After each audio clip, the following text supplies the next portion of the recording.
بسم اللہ الرحمن الرحیم۔ السلام علیکم، میں شجیع اللہ فراست۔ آپ دیکھ رہے ہیں نیشنل اور انٹرنیشنل نیوز پر مشتمل 4 ٹی وی کا خصوصی خبر نامہ دنیا بھر سے، یعنی خبریں آپ کی نظر سے۔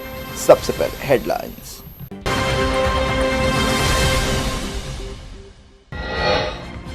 امریکی ڈیلیگیشن دوحہ پہنچا، قطر کے عہدیداروں کے ساتھ بات چیت، ایرانیوں کے ساتھ میٹنگ پر غیر یقینی۔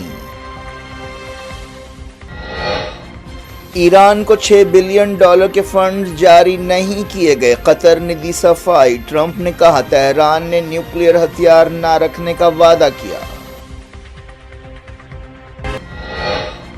عمان ہرمز سے گزرنے والے جہازوں پر فیس لگانے کا حامی نہیں، کاظم غریب آبادی نے کہا صرف ایران فیصلہ کرے گا۔ اسرائیل نارتھ غازہ میں 3 یہودی بستیاں قائم کرے گا، بیزالل سمارچ نے کیا اعلان۔ فلسطینیوں نے کہا نسل کشی کے سلسلے کی کڑی ہے۔ غازہ میں 8 فلسطینی جاں بحق، شہیدوں کی تعداد 73,066 ہو گئی، مغربی کنارے میں دھاوے۔ وینزویلا کی سڑکوں پر بے چینی، عوام حکومت کے ریسپانس سے خوش نہیں، WHO نے کہا ہیلتھ سسٹم ٹوٹ چکا ہے۔ ساؤتھ افریقہ میں امیگرنٹس کے خلاف احتجاج، تناؤ کے درمیان پولیس تعینات۔ جنرل دھیرج سیٹھ نے آرمی چیف کی حیثیت سے ذمہ داری سنبھالی، فوج کی جدید کاری اور جیو پولیٹکس کے چیلنجز کا سامنا۔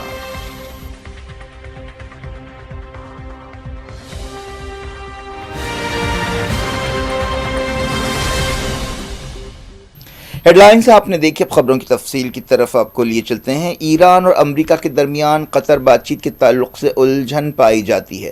امریکہ کے اعلیٰ عہدیدار قطر پہنچ گئے ہیں، لیکن ایرانی عہدیداروں کے ساتھ ان کی بات چیت کے بارے میں غیر یقینی پائی جاتی ہے۔ خبروں میں کہا گیا کہ امریکی صدر ڈونلڈ ٹرمپ کے خصوصی نمائندے اسٹیو وٹکاف اور صدر کے ایڈوائزر اور داماد جیریڈ کشنر اعلیٰ سطح کی ٹیکنیکل میٹنگز کے لیے دوحہ پہنچ گئے ہیں۔ بتایا گیا کہ کشنر اور وٹکاف امریکہ ایران بات چیت کے بارے میں قطر کے کاروں کے ساتھ خیالات کا تبادلہ کر رہے ہیں، لیکن واشنگٹن اور تہران کے درمیان اعلیٰ سطح کی کوئی میٹنگ نہیں ہوگی۔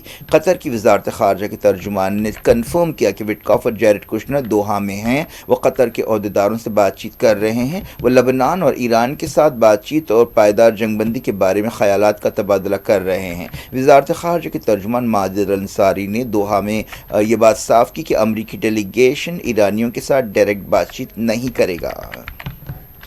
اس سے پہلے صدر ڈونلڈ ٹرمپ نے کہا تھا کہ ایران اور امریکہ کے درمیان منگل کو قطر میں ٹیکنیکل بات چیت ہوگی۔ انصاری نے کہا کہ آبنائے ہرمز کے بارے میں عمان کے ساتھ بھی تال میل کیا جا رہا ہے۔ ایک دن پہلے ایران اور عمان کے عہدیداروں نے آبنائے ہرمز کے بارے میں آپسی بات چیت کی تھی۔ معلوم ہوا کہ امریکی ڈیلیگیشن قطر کے وزیر اعظم اور وزیر خارجہ محمد بن عبد الرحمن الثانی سے ملاقات کرے گا۔ قطر پاکستان کے ساتھ ایران اور امریکہ کے بیچ مصالحت کی کوششیں کر رہا ہے۔ ایرانی وزارت خارجہ کے ترجمان اسماعیل بقائی نے کہا کہ مصالحت کار قطر کے ساتھ عبوری ڈیل پر عمل کے بارے میں بات چیت چہارشنبے کو ہونے کا امکان ہے۔ اس سلسلے میں ایران کا ایک ٹیکنیکل ڈیلیگیشن قطر کا دورہ کرے گا۔ ایرانی ترجمان بقائی نے کہا کہ امریکیوں کے دورے کا ہم سے کوئی تعلق نہیں ہے۔ بقائی نے کہا کہ ہم امریکہ کے ساتھ کسی بھی سطح پر کوئی بات چیت نہیں کر رہے ہیں۔ قطر کے عہدیداروں نے یہ بات صاف کی ہے کہ ایران کے $6 بلین کے فنڈ جاری نہیں کیے گئے ہیں جنہیں فریز کیا گیا تھا۔ اس سے پہلے کہا گیا تھا کہ قطر سمجھوتے کے مطابق ایران کے فریز کیے گئے $6 بلین جاری کرے گا۔ امریکی صدر ڈونلڈ ٹرمپ نے ایک بار پھر دعویٰ کیا کہ ایران نے نیوکلیئر ہتھیار نہ رکھنے سے اتفاق کیا ہے۔ ٹرمپ نے دوحہ بات چیت کے موقع پر یہ بات کہی۔ اوول آفس میں میڈیا سے بات چیت کرتے ہوئے ٹرمپ نے کہا کہ امریکی عہدیدار قطر کا دورہ کر رہے ہیں۔ ٹرمپ نے ایران اور امریکہ کے درمیان تازہ بات چیت کے بارے میں کچھ نہیں کہا۔ ٹرمپ نے دعویٰ کیا کہ تیل کی قیمتیں کم ہو رہی ہیں، اور انہوں نے کہا کہ آج تیل کی قیمتیں $69 تک پھسل گئی ہیں۔ حال ہی میں امریکہ اور ایران کے درمیان فوجی جھڑپیں ہوئی تھی، جس کے بعد تناؤ پھر سے بھڑک اٹھا۔ ایران نے وارننگ دی کہ وہ امریکہ کے ساتھ سیز فائر کے بارے میں بات چیت کو ختم کر دے گا۔ امریکہ اور ایران کے درمیان حال ہی میں ایک عارضی ڈیل ہوئی ہے جسے اسلام آباد MOU کہا گیا ہے۔ لبنان میں اسرائیل کے حملے بھی ایران اور امریکہ کے درمیان بات چیت میں ایک اہم رکاوٹ اور مسئلہ ہے۔ ایک دن پہلے امریکی صدر ڈونلڈ ٹرمپ نے دعویٰ کیا تھا کہ ایران نے پچھلے ہفتے کی جھڑپوں کے بعد میٹنگ کی درخواست کی تھی، لیکن ایرانی عہدیداروں نے اس کی تصدیق نہیں کی۔ عمان کے وزیر خارجہ بدر البوسعیدی نے کہا کہ مسقط آبنائے ہرمز سے گزرنے والے جہازوں پر فیس لگانے کی تائید نہیں کرتا، حالانکہ اس سے پہلے ایرانی عہدیداروں کے حوالے سے کہا گیا تھا کہ عمان اور ایران آبنائے ہرمز سے گزرنے والے جہازوں سے فیس وصول کریں گے۔ ایک دن پہلے عمان اور ایران کے عہدیداروں نے آبنائے ہرمز کے بارے میں جوائنٹ کمیٹی کی پہلی میٹنگ کی تھی۔ ایرانی وزیر کاظم غریب آبادی نے کہا تھا کہ دونوں ملکوں نے آبنائے ہرمز کے مستقبل کے بارے میں بات چیت کی ہے۔ آبنائے ہرمز ایران اور عمان کے درمیان سے گزرنے والا ایک چھوٹا سا سمندری راستہ ہے۔ ایران کے نائب وزیر خارجہ کاظم غریب آبادی نے کہا کہ صرف ایران آبنائے ہرمز یا اسٹریٹ آف ہرمز کے بارے میں فیصلے کرے گا۔ ایک دن پہلے فرانس کے صدر ایمانوئل میکرون نے کہا تھا کہ فرانس اور عمان نے آبنائے ہرمز کے بارے میں مل کر کام کرنے سے اتفاق کیا ہے۔ اس پر ریاکشن دیتے ہوئے کاظم غریب آبادی نے کہا کہ اسلام آباد MOU کے مطابق آبنائے ہرمز کے بارے میں فیصلہ صرف ایران کرے گا، کوئی دوسرا ملک نہیں۔ انہوں نے کہا کہ ہم فرانس کو مشورہ دیتے ہیں کہ وہ اپنی چھیڑخانیوں کے ذریعے صورتحال کو اور پیچیدہ نہ بنائیں۔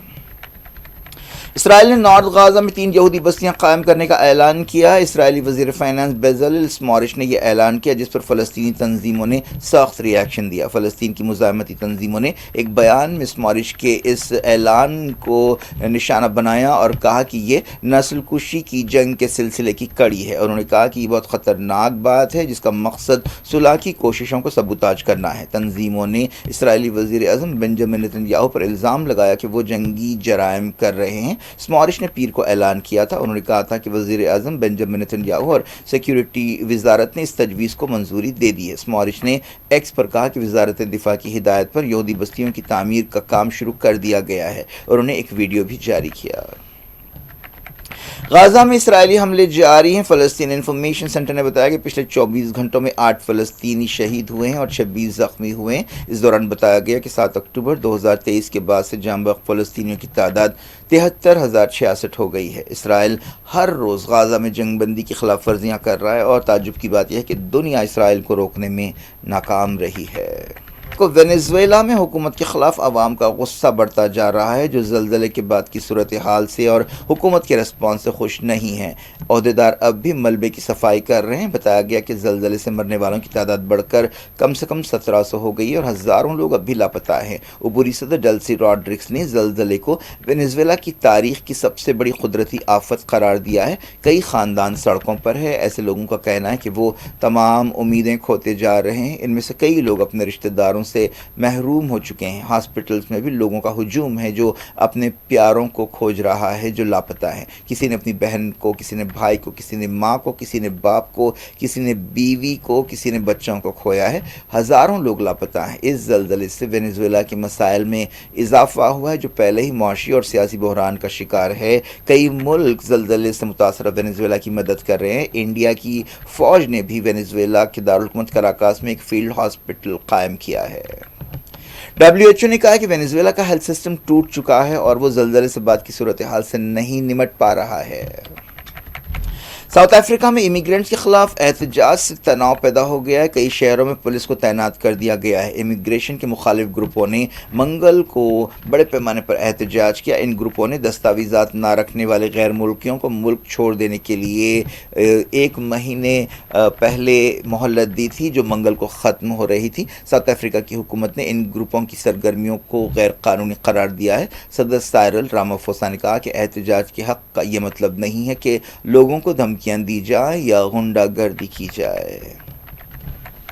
پاکستان نے الزام لگایا کہ انڈیا کی آبی جارحیت کی وجہ سے 6,000 پاکستانیوں کی موت ہوئی ہے۔ پاکستان کے ماحولیاتی تبدیلی سے متعلق وزیر مصدق ملک نے اسلام آباد میں انڈس واٹر ٹریٹی کے بارے میں ایک سیمینار سے خطاب کرتے ہوئے کہا کہ پاکستان کو تباہ کن سیلاب کا سامنا کرنا پڑ رہا ہے۔ انہوں نے کہا کہ یہ مسئلہ صرف ماحولیاتی تبدیلی کا نہیں ہے بلکہ انصاف کا ہے۔ انہوں نے کہا کہ کھیتی باڑی یا ایگریکلچر پاکستان کی آبادی کے بڑے حصے کی گزر بسر کا ذریعہ ہے اور ان کے لیے پانی بہت ضروری ہے۔ انہوں نے کہا کہ پانی کے ذریعے کسی بھی ملک کو ہوسٹیج نہیں بنانا چاہیے۔ اور انہوں نے کہا کہ پاکستان انڈس واٹر ٹریٹی کے تحت اپنے حصے کے بارے میں کوئی سمجھوتا نہیں کرے گا۔ انہوں نے نشاندہی کی کہ انڈیا کی طرف سے اس سمجھوتے پر عمل کو روکنے کے فیصلے کی دنیا بھر میں مذمت کی گئی ہے۔ پہلگام حملے کے بعد انڈیا نے انڈس ریور یعنی دریائے سندھ کے پانی کو روکنے کا فیصلہ کیا تھا۔ انہوں نے کہا تھا کہ انڈیا کے اس فیصلے کی کوئی قانونی بنیاد نہیں ہے۔ ورلڈ بینک نے انڈیا اور پاکستان کے درمیان انڈس واٹر ٹریٹی کی ضمانت دی تھی۔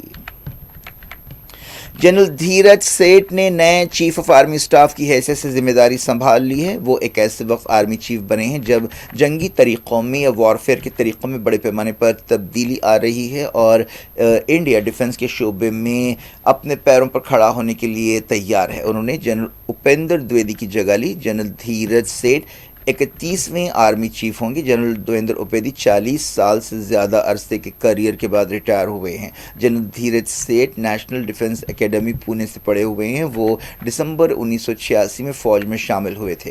آرمی چیف بننے سے پہلے general Seth vice chief of army staff تھے۔ انہوں نے ایک ایسے وقت فوج کی ذمہ داری سنبھالی ہے جب عالمی سیاست یعنی جیو پولیٹکس کا ماحول کافی گرم ہے۔ دنیا میں جنگیں چل رہی ہیں جن میں یوکرین جنگ، غازہ جنگ، ایران جنگ شامل ہے اور ان جنگوں کے اثرات پوری دنیا میں محسوس کیے جا رہے ہیں۔ انڈیا اور امریکہ آرٹیفیشل انٹیلیجنس کے بارے میں سنجیدگی سے بات چیت کر رہے ہیں۔ خبروں میں کہا گیا کہ کئی شعبوں میں اے آئی کے اثرات گہرے ہوتے جا رہے ہیں اور کوئی ایسا شعبہ نہیں ہے جو اے آئی سے اچھوتا ہے۔ ان میں سائبر سیکیورٹی کا شعبہ بھی شامل ہے۔ دونوں ملک اے آئی کے شعبے میں سرگرمی سے تعاون کر رہے ہیں۔ بتایا گیا کہ واشنگٹن میں دونوں ملکوں کے عہدیداروں کے ساتھ بات چیت ہوئی۔ حال ہی میں انڈیا نے دہلی میں اے آئی سمٹ کا اہتمام کیا تھا۔ وزیر اعظم نریندر مودی نے مرکزی وزارتوں کے سیکریٹریز کے ساتھ اہم میٹنگ کی۔ معلوم ہوا کہ اس موقع پر وزیر اعظم مودی نے حکومت کی پالیسیوں کے بارے میں بریفنگ دی اور کاروبار کو آسان بنانے کی ضرورت پر زور دیا۔ مودی ایک دن پہلے سیشلز سے واپس لوٹے۔ سیشلز میں انہیں ایک اہم ایوارڈ بھی دیا گیا اور انہوں نے وہاں کے صدر سے ملاقات کی، کئی سمجھوتوں سے اتفاق کیا اور انڈین کمیونٹی کے ارکان سے بھی خطاب کیا۔ انڈیا کی شیئر مارکیٹ میں گراوٹ کا رجحان برقرار ہے۔ نفٹی اور سینسیکس دونوں میں گراوٹ آئی جو مڈل ایسٹ کے حالات کی وجہ سے متاثر ہو رہے ہیں۔ نفٹی میں منگل کو 80 پوائنٹس کی گراوٹ آئی اور وہ 76,478 پر بند ہوا۔ سینسیکس میں بھی بھاری گراوٹ کا رجحان دیکھا گیا۔ Infosys, Tata consultancy, HCL technologies, Tech Mahindra, Hindustan Unilever جیسی کمپنیوں کو نقصانات ہوئے۔ کیا کچھ ہو رہا ہے آپ کی دنیا میں؟ آخر میں ہیڈ لائنز دنیا بھر سے ایک بار پھر دیکھتے ہیں۔ ویلکم۔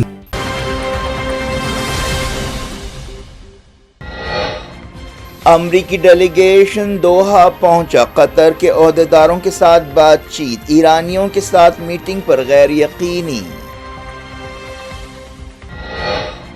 ایران کو $6 بلین کے فنڈز جاری نہیں کیے گئے۔ قطر نے دی صفائی۔ ٹرمپ نے کہا تہران نے نیوکلیئر ہتھیار نہ رکھنے کا وعدہ کیا۔ عمان ہرمز سے گزرنے والے جہازوں پر فیس لگانے کا حامی نہیں۔ کاظم غریب آبادی نے کہا صرف ایران فیصلہ کرے گا۔ اسرائیل نارتھ غازہ میں 3 یہودی بستیاں قائم کرے گا۔ بیزالل سموٹرچ نے کیا اعلان۔ فلسطینیوں نے کہا نسل کشی کے سلسلے کی کڑی ہے۔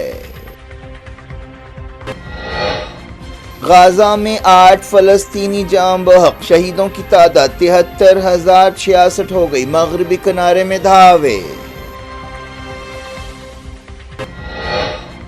وینزویلا کی سڑکوں پر بے چینی۔ عوام حکومت کے ریسپانس سے خوش نہیں۔ WHO نے کہا ہیلتھ سسٹم ٹوٹ چکا ہے۔